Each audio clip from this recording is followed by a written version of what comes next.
தம் கிருபை பெரிதல்லோ என் ஜீவனிலும் அதே இம்மட்டும் காத்ததுவே இன்னும் தேவை கிருபை தாருமே இன்னும் தேவை கிருபை தாருமே.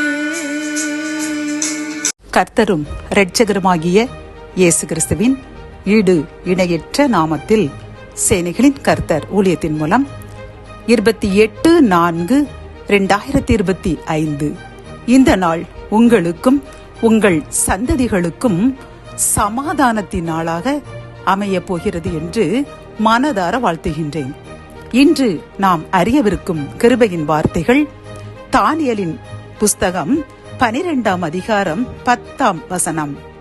அநேகர் சுத்தமும் வெண்மையாக்கப்பட்டு புடமிடப்பட்டவர்களாய் விளங்குவார்கள். கத்தோலிக்க வேதாகமம் இவ்வாறு கூறுகின்றது. பலர் தம்மை தூய்மைப்படுத்திக் கொள்வர், புடம் போடப்படுவர், தம்மை வெண்மையாக்கிக் கொள்வர் என்கின்றது.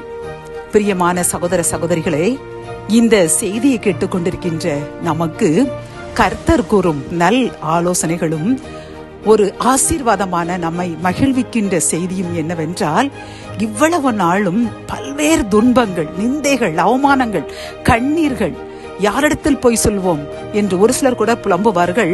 நாங்கள் ஒரு கிறிஸ்தவர்களாக இருந்ததினால்தான் ஆலயத்திற்கு சென்று சென்று எங்கள் கண்ணீரை ஆண்டவரின் பாதத்தில் ஊற்றினதால் தான் நாங்கள் இப்பொழுது உயிரோடு இருக்கின்றோம்.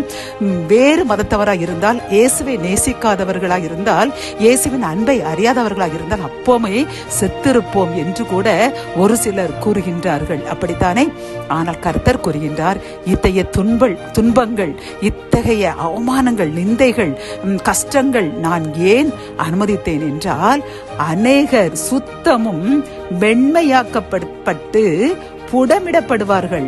அதாவது நம்மிடம் உள்ள ஒரு சில தவறுகள், பாவங்கள், இன்பான் நேச்சர்ஸ் நம்முடன் இருக்கும் பொழுது அதையெல்லாம் முற்றிலும் அழிக்க வேண்டும் என்பதற்காகத்தான் நம்மை சுத்தமாக்க வேண்டும், முழுவதும் வெண்மையாக்க விட வேண்டும் என்றுதான் கர்த்தர் இந்த புடமிட்டாராம். பிரியமானவர்களே, இது அவராகவே கூறுகின்றார்.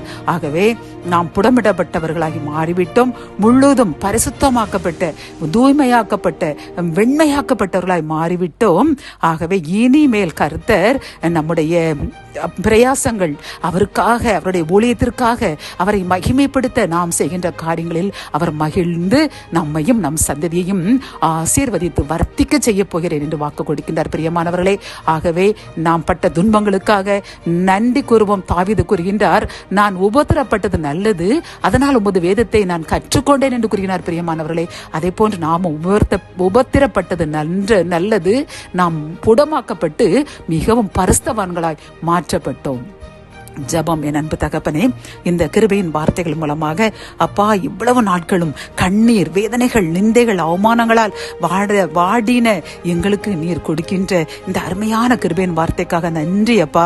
எங்களை சுத்தமிடப்படுவதற்காக, நாங்கள் புடமிடப்படுவதற்காக, நாங்கள் முற்றிலும் வெண்மையாக்க, பரிசுத்தமாக எங்களை நீர் செய்த முயற்சி தான் இந்த துன்பங்கள் என்று நாங்கள் உணர்ந்து விட்டோம் அப்பா. இன்றிலிருந்து அப்பா, எங்களுடைய துன்பங்களுக்கு, கண்ணீர்களுக்கு பதில் வந்துவிட்டது என்று கூறின இந்த கிருபையின் வார்த்தைக்காக நன்றியப்பா. நாங்கள் இன்னும் முற்றிலும் பரிசுத்தமாய் வாழ்க்கை கிருபை தாங்கப்பா. எந்த சூழ்நிலையிலும் சாத்தான் எங்களை வஞ்சித்து விடாமல், மீண்டும் பாவத்துக்குள் சென்று விடாமல் எங்களை பரிசுத்தவானாக மாற்றுங்க. எப்பொழுதும் பரிசுத்தவான்களாக மாற்றுங்க. எங்களையும் எங்கள் சந்ததியையும் ஆசீர்வதியுங்க.